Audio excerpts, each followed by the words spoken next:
நீங்கள் யாரெல்லாம் கஞ்சி குடிச்சிருக்கீங்கன்னு மறக்காமல் கமெண்ட் பண்ணுங்கள். Welcome to May 11 budget series. Morning எழுந்திரிச்சு பைபிள் ரீட் பண்ணிட்டு ஷேர் டைம் பண்ணிட்டு சோறு பொங்கிட்டு நேராக வேலைக்கு கிளம்ப ஆரம்பிச்சிட்டேன். காலையில் சாப்பாடாக அக்கா கடையில் இட்லி சாப்பிட்லான்னு போனேன். இட்லி இல்லை. ஸோ பொங்கல் 40 ரூபா கொடுத்து வாங்கி சாப்பிட்டுட்டு அப்படியே Saint Thomas Mount railway station போயிட்டேன். 5 ரூபா டிக்கெட். ஸோ ரிட்டன் சேர்த்து போட்டேன். 10 ரூபாய்க்கு டிக்கெட் எடுத்துட்டு அப்படியே நேராக தாம்பரத்துக்கு போயிட்டேங்க.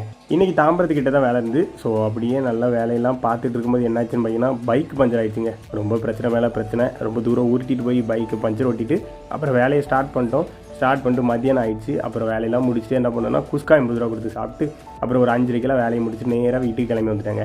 வர்ற வழியில் என்ன பண்ணேன்னு பார்த்தீங்கன்னா 39 ரூபா செலவில் 6 முட்டையை வாங்கிட்டு வந்துட்டேங்க. மத்தியானம் சாப்பிட நேரம் இல்லை. ஸோ அதனால தான் குஸ்கா சாப்பிட்டுருந்தேன்னா ஸோ டிஃபன் பாக்ஸை கமத்தி கஞ்சி மாதிரி ஊற்றி போட்டேங்க. ஊற்றி போட்டு ஆல்ரெடி வெங்காயம் இருந்துச்சு. ஸோ என்ன பண்ணிட்டேன்னா 3 முட்டையை உடச்சி ஊற்றி முட்டையை கிண்டிட்டு அப்படியே கஞ்சி எடுத்து அடிச்சிட்டேங்க.